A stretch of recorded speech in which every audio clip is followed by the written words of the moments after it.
We're back again to have another casual conversation just about Yeah. some of the challenges that come up in work and business and how to Mhm. maybe look at those through a neuroscience lens and figure out some better strategies or ways to deal with the challenges that we encounter.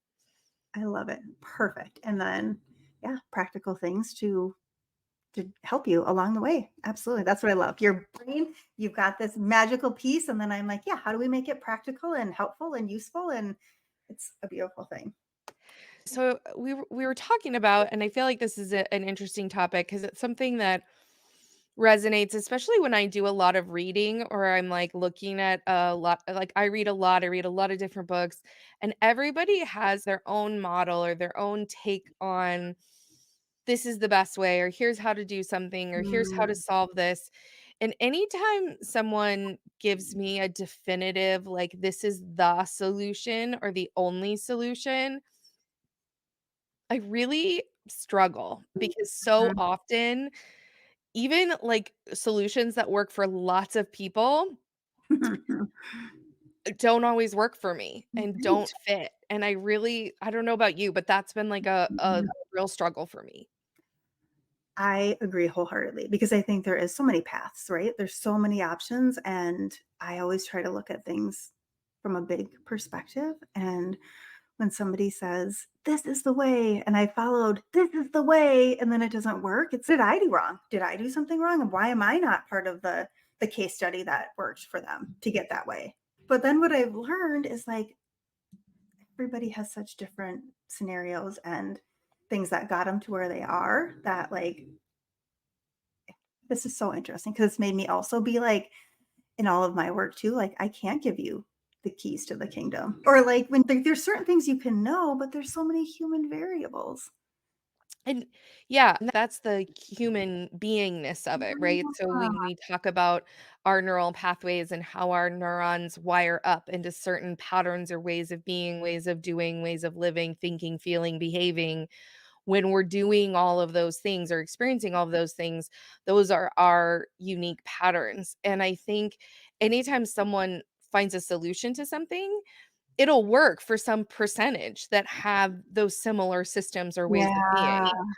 but it won't necessarily work for everyone. Yeah. And it's one of the things I've struggled with in building my business focused on how do we help to evolve the workplace practices to better support people, because I think that there's gonna be a unique element that has to be customized or brought into that specific organization or how that organization shifts their Mhm. ways of being.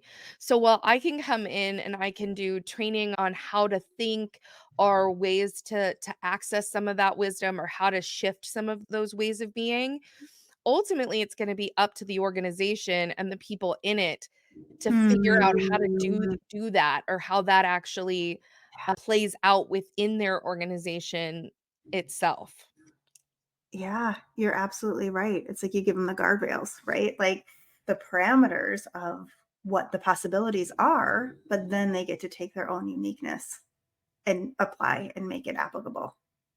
Exactly, and I've struggled too with whether I come in or whether I train others on how to come into organizations around some of these elements, and we've really landed on, for our programs especially, to try to train internal resources. So to try to Mm. equip managers and leaders with the knowledge, the information, the skill sets that they can then adapt it, adjust it, shift it, modify it, make it work for their organization by tapping into what are those unique ways of being, or how does that organization operate in order to best deliver it or to best have people come together to talk about their performance or challenges that they have with their performance. And I think that's been my struggle with, and I think there's a lot of HR people out there too that tend to hesitate to bring people into organizations or even business leaders. You're like, who Mhm. should I bring in? What are they going to share? What's worthwhile? What's not worthwhile? Because there's just so much out there.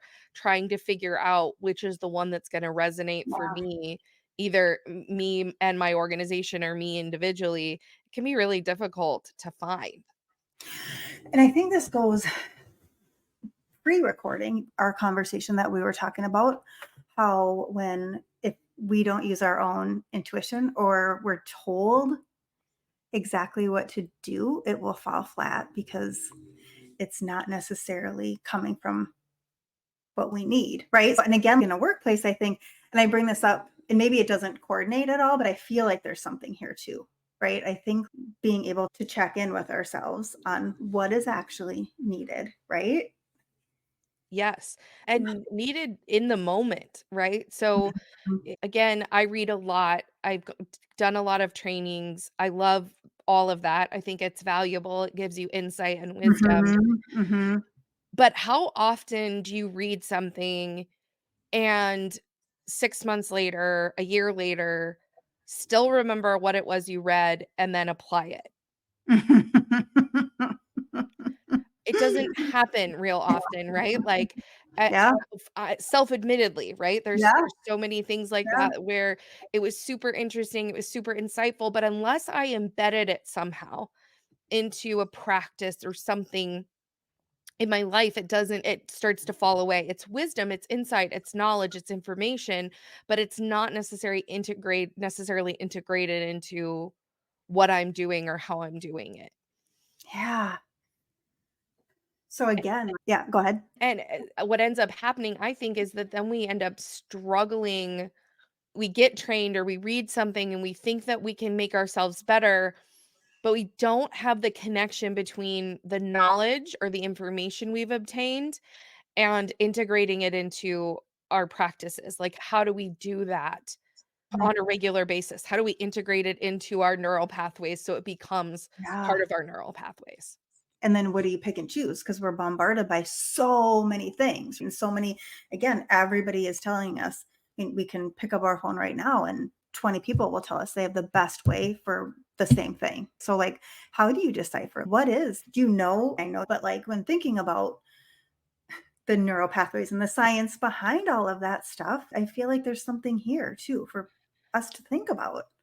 Yeah, I think part of it is unearthing that inner knowing and that inner wisdom that we've talked Yeah. about, right? Part of it Yeah. is for me, truly in my life, that's where the shifts really occur, is Mhm. where there's real insight in response to experience in my Mhm. life that Mhm. causes the learning or that leads to the development or the change. So I'll give you an example. So last week, towards the end of the week, as often happens, right? You're like, how much did I get accomplished this week? How much did I get done? And on Friday, I was like, okay, what do I want to try to get done today so that I can feel good about my week? So I can feel like I did a good job or I accomplished a lot. And as the day went on, I was getting more and more frustrated. And I was Mhm. getting frustrated with my team members, the people that work in my organization with me. And I started to get into this. They're both kind of part-time. They work different hours. I started to get into this. There's not enough time. It's their fault. How come they Mhm. can't work the way that I want them to work? All these like things started to churn in my mind and I was getting super angry and frustrated and my initial reaction, which is the pre-programmed pattern, is to do that blaming, right? Like, Yep. you need to change how you're working because it's Mhm. frustrating me. Mhm. And then I went, okay, this is not working. I'm going to leave my desk. And I went away and I sat down to do some journaling. What is going on? Mhm. And at first, all the frustration and angers were coming out on the pages. And as soon as anytime I write, there's not enough time or there's something related to Mhm. time is usually like a big trigger or a big red flag for me. Okay, I'm in excuse. I'm in the world. Yeah, because Yep. there is always time. It's Yep. our choice and how we use it. Yep. And so I was feeling that lack of capacity, right? There's just not enough Yeah. to get as far as I want to get or to do what I want to accomplish. And as I reflected on that, I asked the question, what is it that's holding me back that has nothing to do with the work itself? Okay, Mm. so nothing to do with the circumstances, with the people, with the work that I'm getting accomplished. What is it? that's coming up here. And that's where a whole bunch of anger was coming up, and the anger was more directed at myself, but I was deflecting it to other people because I was angry at myself for some of the decisions that I'd made of how to allocate or use my time. And rather than just forgive myself, give myself compassion, and move on, I was trying to just blame other people, which was slowing down my progress, making me not very effective, making me not feel like I had capacity, which meant I was getting even less done, right? Like I was further limiting what was Yeah. already a struggle. And as soon as I acknowledged that, and then I said, okay, I need to forgive myself. I need to give myself some compassion. We all make bad decisions sometimes. Then my immediate internal reaction was, no, you can't give yourself compassion until you've Mhm. gotten enough done. And I thought, wow, Mhm. that's an interesting pattern that I have inside telling me that I don't deserve compassion or love until I achieve some set goal, which we know is not true, right? Like Right, we know right, when you say it right. out loud, you're like, "Oh, I would never want my kids to think that or Or put deserve that on your love." employees. Yeah, unless you Right? accomplish a certain Yeah, amount. yeah. And the wisdom that I got internally was withholding love and compassion to drive yourself is not going to change the outcome. Just make it more painful in the process. Mm, Because in the mm. end, it wasn't gonna help me accomplish more. It Oh, wasn't gonna help me get more done. I was oh. just gonna be suffering more the rest of the day. And as soon as I worked through this, which maybe took me 10 or 15 minutes, Yeah. not long, as soon as I worked through this, all of a sudden, the floods opened, Mm. the progress was made, insight after insight. Here's what I need to do. Here's how I'm going to pull it together. In the remaining couple hours of the day, I got more done than I would have the whole rest of the day after that change. And I give that as an example because I think so often we learn these like strategies or these methods or these ways of doing Mm. things. And I wasn't applying any method other than just notice, become aware of, and then go inward for insight. Yeah, What's the wisdom? What's the wisdom in my neural networks? What am I feeling in my body? And so by learning some of just those simple practices, then I can start to apply them in my life, right? To make the difference, to give myself the capacity that I wasn't giving myself back. And then I got the capacity back, the capacity I'd convinced myself I didn't have in the beginning. or deserve. I love that. I think you're totally right. I love how you talk about capacity, and I feel like that right there is the perfect example. Because 'cause you've mentioned I've heard you talk about that since the day I met you, and I get it, but that takes it home. That lands the plane with absolutely. It's like, how do you there is enough time, right? The time is just the byproduct of the other emotions that you were feeling. I think, like, that is a huge thing to really lean into on so many levels. Now, if you had seen me 5, 10 years ago, now let's go with more like 10 years ago. I'll give myself some credit here.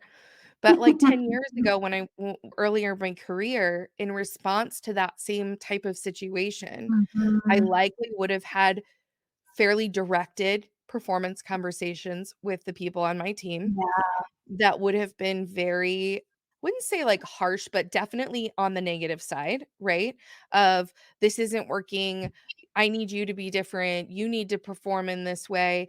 And this is something I see a lot in individuals that I coach or in people that talk about their interactions with other leaders is that when a leader becomes frustrated, when a leader has their emotional bandwidth limit, Mhm. they've hit their capacity, the spillover is to impact everyone around them, is to come out with, "How do I fix this?"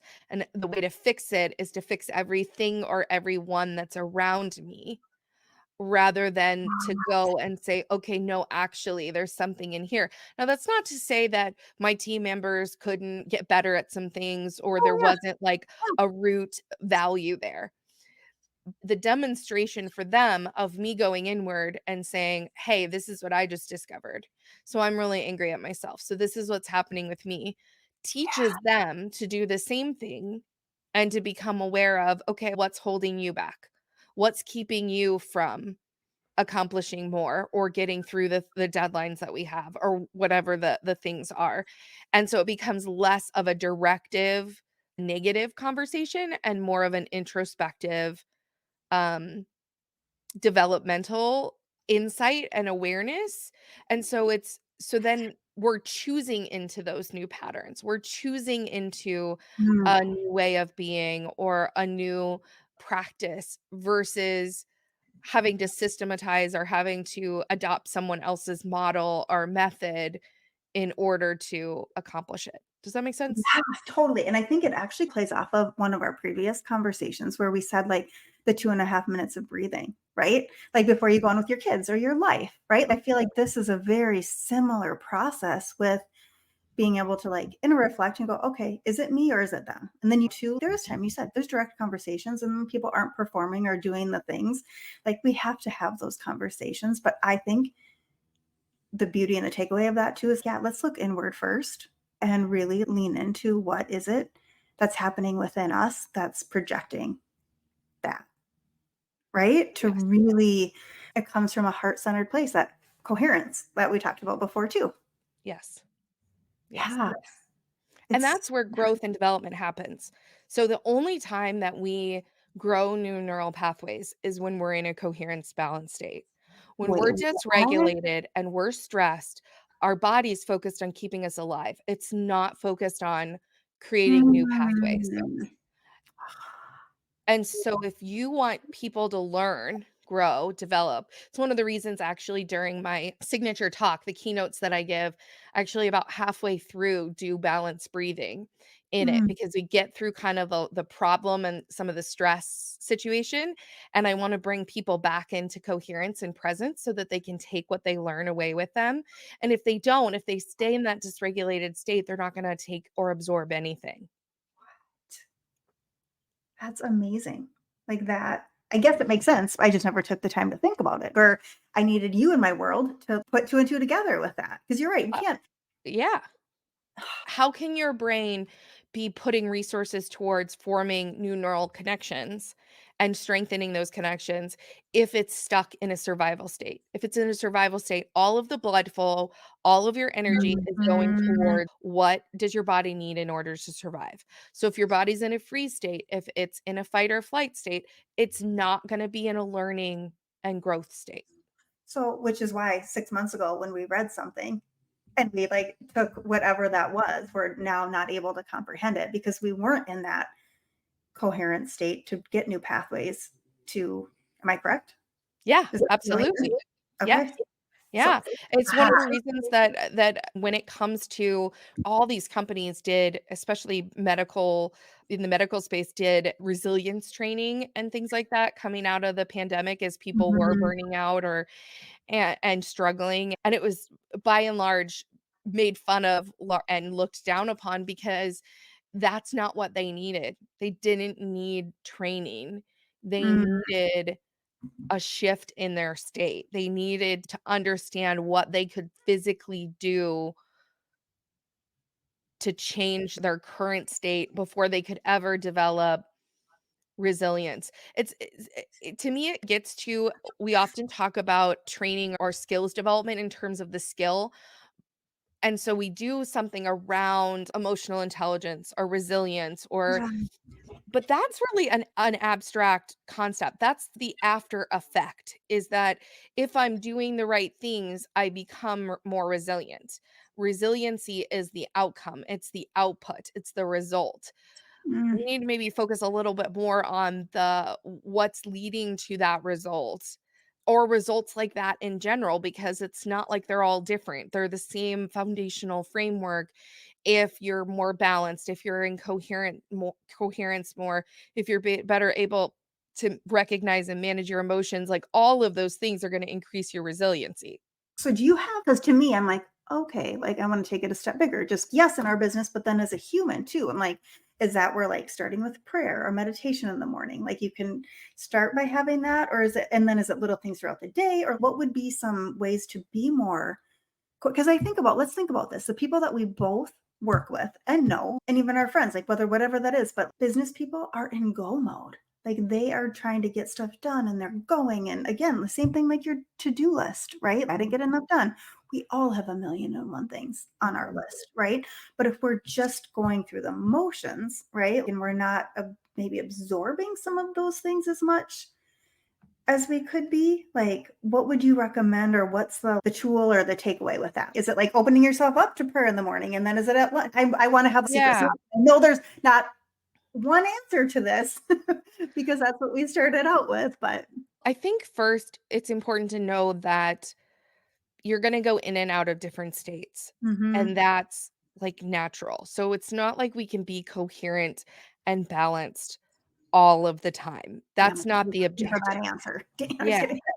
Yeah, No, I that's know. not the objective, right? There are times Yeah. where we want to experience the excitement of some extra stress, or we want to wind down into a relaxation, go to sleep, calm Yeah. mode, right? There are different states that we want to be in at different times.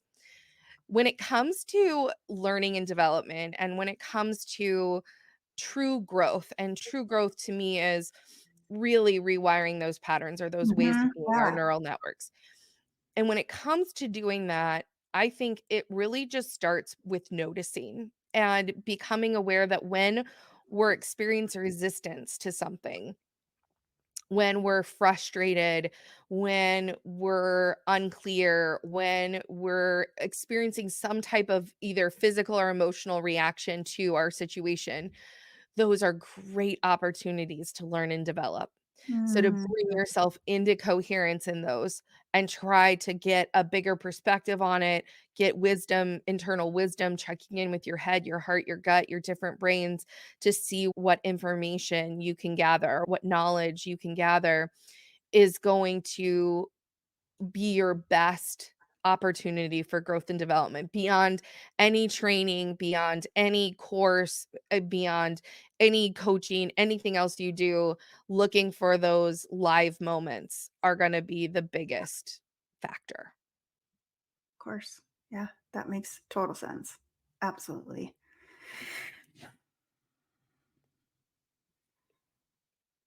It's so good. It's so fascinating to me. Yeah. All of the things that, like, we go through and we do, and I think it's so easy to be put on autopilot, right? It's so easy to just go through the motions, and just even talking about this to me is, oh, man, it's so powerful and impactful, and it is so easy to look at what everybody else isn't doing or what else not, but then when you just take that time to reflect and go, "Ah, shoot, like I have responsibility here." And we all know we feel so much better. Nobody wants to blame other people. Nobody does because we've all had those moments or whatever that looks like, and to really, like, pull that back in. Oh, but we do. We really do want to blame other people, though, I would challenge, because we don't want to feel that pain ourselves.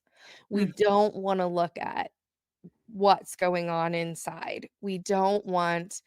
We want to protect ourselves from that. So our yeah, neural pathways, our patterns are to protect ourselves, are to look at little kids, right? Like their natural reaction is to blame someone else because yeah, they don't want to feel the pain or the anger or the whatever that they did wrong. And so it yeah, takes a lot to train them and to develop pathways of truth telling. Truth telling is really hard for kids because they want to avoid anything that's gonna cause them pain. So we're the mhm, same way, and at our core, that's the thing to remember is that your core pathways, your core patterns are all based in those practices and experiences that you've had. And so if you wanna change them, you just gotta look for those opportunities to learn. okay, so is that the takeaway for today? Yeah. I think Uh-huh, that's it. Just yeah. look for those opportunities to learn, look for what comes up, and figure out how to integrate to do that every day or to look for those so that learning and development isn't some other activity, it's integrated into what you're doing. I love that, integrated, absolutely, 100%. It's beautiful. Easy. That's just so easy. Yeah. But really, it is. It's not hard. It's not rocket science. Like, when you think about that, it's beautiful and it's a gift in itself right there.